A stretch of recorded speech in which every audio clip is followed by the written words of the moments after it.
So you've had a chance to do the tuning in. Let's see how it goes. So convert 150 degrees to radians. So I'll do it in a different color just so it stands out. I've got 150 multiplied by pi over 180. So there's that pi on top. And just a reminder that Lockie's just checked, and these formulas are in the information booklet. But again, if you can let common sense take you part of the way, you're going to make fewer mistakes, really, even if you accidentally don't read the form right or something like that, information sheet right. So we've done that. And we are then going to, because it's in the non-calculator section, find factors of 150 that go into 180. So the biggest factor, I think, is, let's just choose an easy one. 10 goes into 150, so that would leave me with 15. And 10 goes into 180, and that would leave me with 18. So that's fine. Yeah. So keep doing it. 3 goes into 15 5 times. 3 goes into 18 6 times. That's looking like about as good as we can get, really, isn't it? So that would equal 5 times pi on the top and nothing on the bottom. It's not 0, though. Remember, it's over 150. So 1 times 6 is 6. So the answer would be 5 pi on 6. How'd you go? A few nods around the room, which is awesome. You can see I've got a little OR box there. Why, do you wonder? Do you wonder? I do. 5, this is where number sense comes into play for what I would consider to be a shortcut. And again, if you don't, that's a telltale sign that your number sense around fractions needs to be developed further. So I can see that 5 pi on 6 is just a little bit short. Oh, sorry. I can see that 150 is 180 take away 30. And 30 is one of those angles that is really common. Can anyone remember off the top of their head yet what 30 is? Lockie. Really good ventriloquism, but I didn't quite hear. Was it you, Charlie? Yes, pi on 6. So 30, think of the 330 is pi on 6. 60 is pi on 3. They kind of, the 6 and the 3 interchange with the radians. So what I can do is I can say, well, 150 is 100. Watch what I do. I'm going to do it straight into radians. Is 180 pi minus pi on 6, 30 degrees. So if I look, stepping back from the problem, saying, oh, actually, 150 is one of those, I can work it out from the common angles of 180 and 30, I get 5 pi on 6 really quickly. Now, that's only possible if you know the common angles and then you have that number sense of fractions. So this bit, doesn't matter if you're not there yet, you will get there, as in being able to convert 180 to pi and 30 degrees to pi on 6. But if you can't see that pi minus pi on 6 is 5 pi on 6, that speaks to your number sense or lack thereof. That's solvable, don't forget that. Convert 4 pi to degrees. So using the formula, we would have 4 pi multiplied by 180 on pi. So the pi's would cancel out. And that would leave me with 4 times 180, which is equal to, well, 4 18s are 72, of course, everyone knows that. So it's 720 degrees. Sorry? Ready? 360, 720. Does that make sense? So you can definitely have, watch this as well. This is going to blow your mind. Ready? This is great for the video, isn't it? Basically, all they heard is maybe slightly pitter-patters of feet, and that's all they get on the video. That's fine. Here we go. What's this?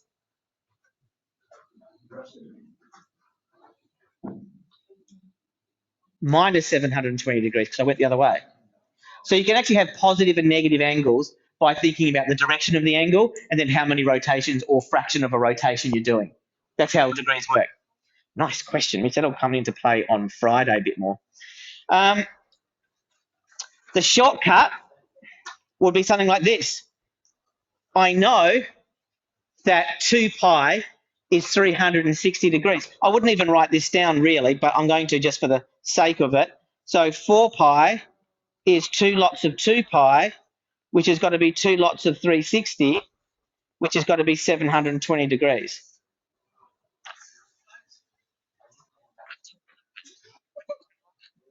Thanks, Siri.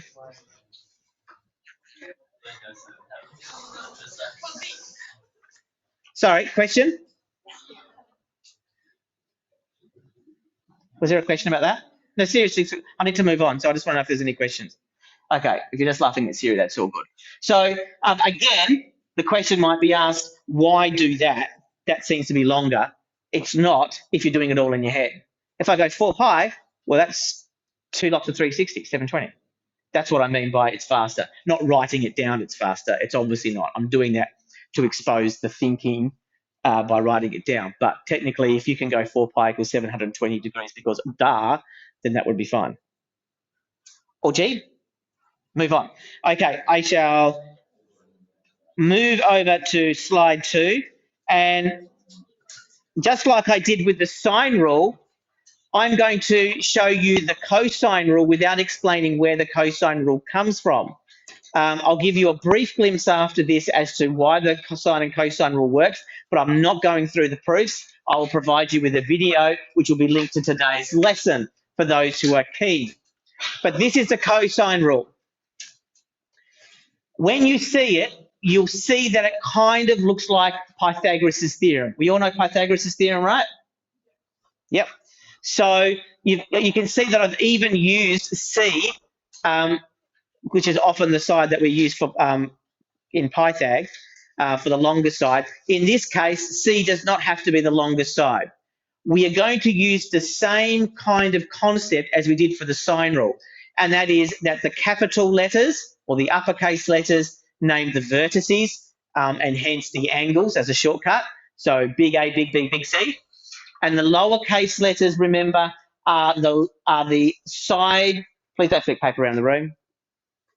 Sorry, I just had a flashback to being in grade 7 for a second. Are the sides that are opposite that big letter. So little c is opposite big C. I should point it out as I'm doing it. Little c is opposite big C. Little a is opposite big A. Little b is opposite big B. The formula is designed to show you that orientation. Okay, so let me write the formula down. It's c squared. I'm just going to zoom up on my screen. I think it won't zoom up in yours. Yeah, good. C squared is equal to A squared plus B squared minus 2AB cos C. C squared equals A squared plus B squared. That feels like Pythag, right? Square of one side is equal to the sum of the square of the other two sides. But because it's not right angle trig anymore, and because C doesn't have to be the longest side, you can see B is the longest side in the triangle I drew, then we've got this thing we subtract from that to make it all work out.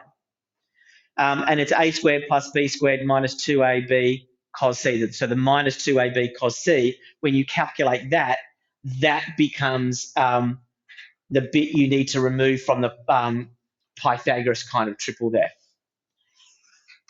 When it is a right angled triangle and C is the hypotenuse, you would find that 2AB cos C would end up with the value 0. So then you just have C squared equals A squared plus B squared, where A and B are the other two legs of the right angled triangle. Now, that first dot point, let's look at that and then I'll show you what cos C looks like. To find, this is the critical thing, to find a missing side, you need two other sides and the angle between those sides. Okay, so in other words, I can only use this rule if I know these two facts, A and B, and the angle in between A and B, which of course is opposite the missing side. Now, what happens if it's B that's missing? Well, then it'll be A squared plus C squared minus 2AC cos A. Why don't we have three forms of that formula? We don't need them if you remember the shape of the formula. Okay? The important thing is you can see here, I have got a side on the left-hand side, and I've got the cos of the angle opposite that side over here. Everything else refers to the other two sides. Okay, so if you're still, you're going to be practicing the formula for a bit, but in terms of your mathematical thinking, developing your thinking, start trying to look beyond the rule as it's explicitly stated and start looking at the shape of the rule, what it looks like. What does it look like? What does c squared equals a squared plus b squared minus 2ab equals c? What does it look like? Well, it looks like we need a side we're trying to find out, the missing side.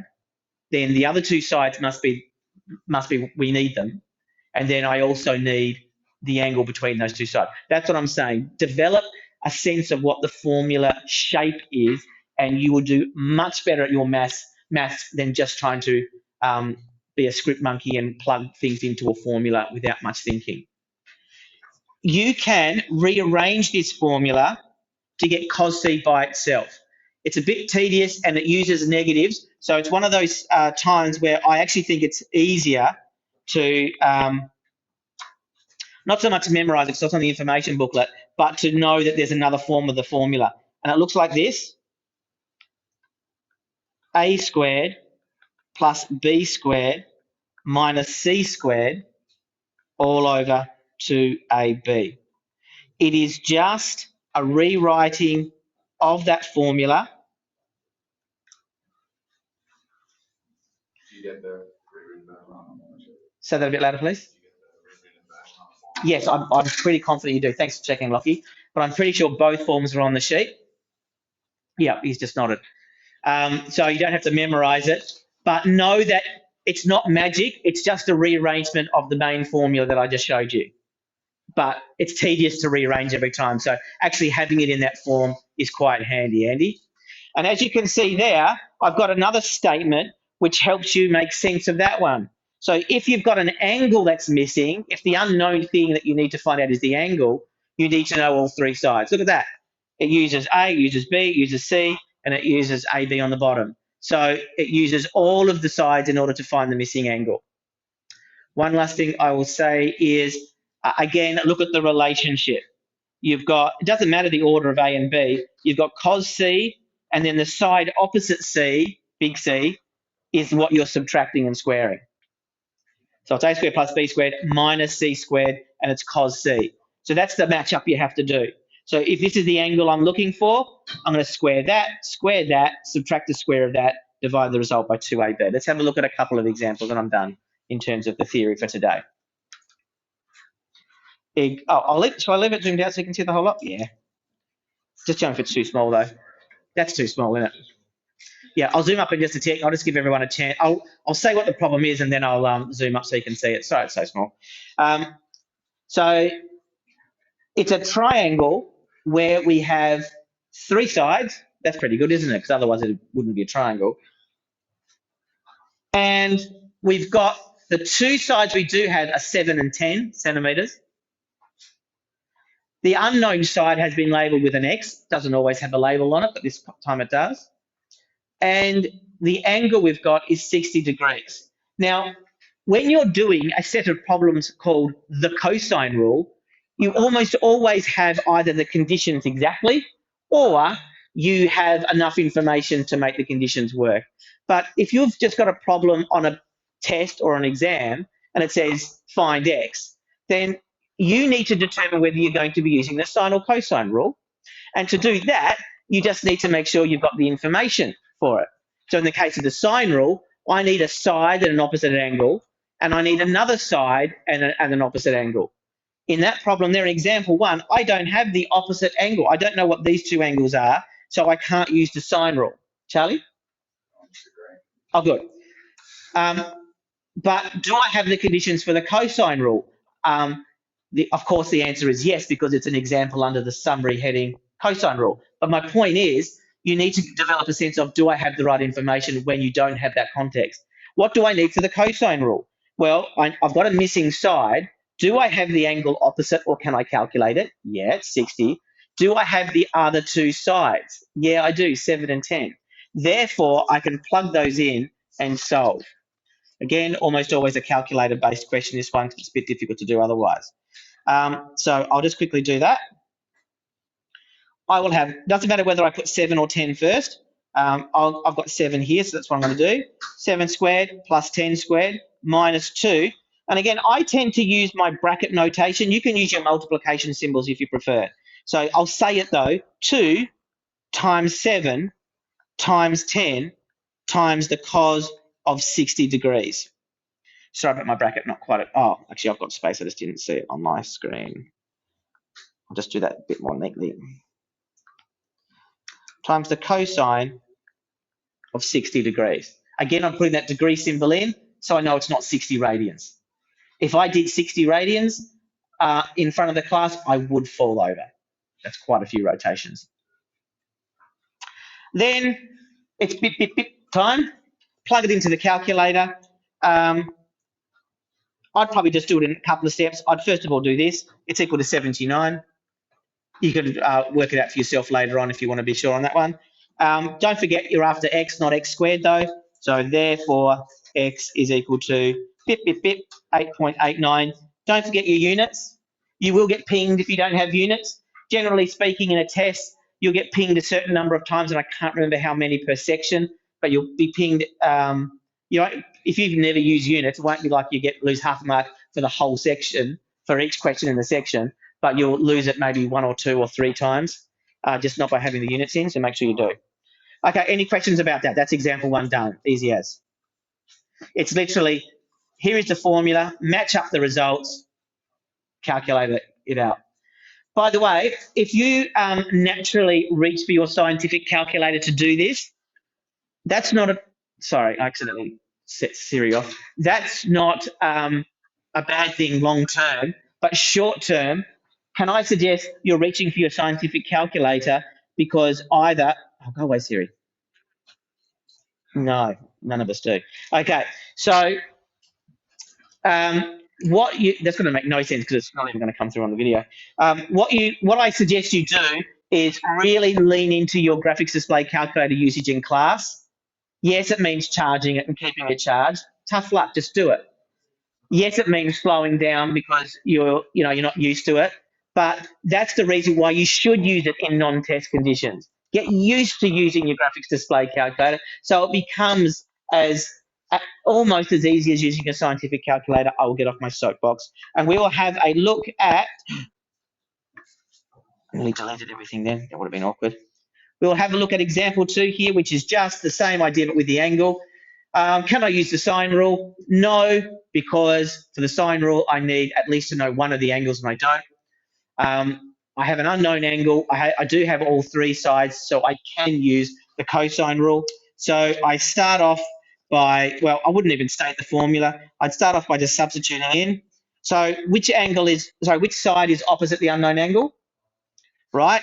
And so it becomes 6 squared plus 3 squared minus 5 squared all over 2 times 6 times 3,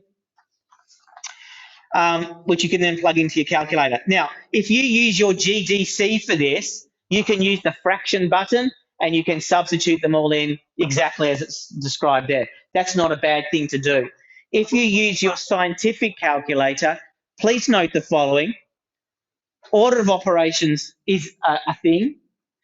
So you have to go 6 squared plus 3 squared minus 5 squared in brackets, or, yeah, depending on your calculator, you might have a fraction button on your calculator too, true. I would use it. If your scientific calculator does not have a fraction button, you would go 6 squared plus 3 squared minus 5 squared equals. That'll get a result in. Now get this. Then you would go divided by 2, divided by 6, divided by 3 equals. If you go divided by 2 times 6 times 3, it'll divide the top by 2 and then take that result and multiply it by 6 and then take that result and multiply it by 3. So you kind of have to go 2 times 6 times 3 in the bottom is the same as divided by 2, divided by 6, divided by 3.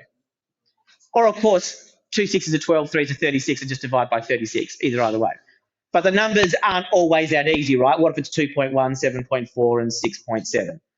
Okay, so divide by those 3 numbers and then you're good to go. Instead, it won't be 2.1, it'll always be 2. I know I'm trying to give alternatives to make sure that we're all clear on it, so that when you get to use your calculator and you don't do it in that particular way, or your calculator doesn't have a fraction button, at least you have the backup of knowing the logic behind why you're getting the wrong answers. Sorry if I'm talking too much. On your calculator, it will say 0.5 and the files will go on forever. So we know that means 0.5 recurring. That's what cos theta is equal to. Again, I'd probably go straight to theta at this stage, but I'll put the extra line in so you can see it. Please don't talk while I am. A, it's rude, and B, it puts me off. So cos to the -1 of 0.5 repeating. Again, you will want to use your answer button on your calculator. If you don't use the answer button on your calculator, then you'll be using an approximation and you won't get a very good answer, and you will get marks taken off for not getting the correct answer. And you'll get to 2 decimal places, 56.25 degrees. Sorry? Yep, for sure.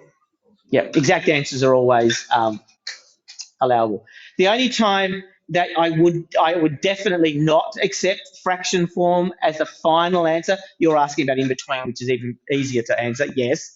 But the only time I would not accept a fraction as a good answer is if it says to 2 decimal places or something like that, in which case that's a reading error if you haven't approximated it correctly. You'll still lose marks for it though. Okay, I'll stop the video.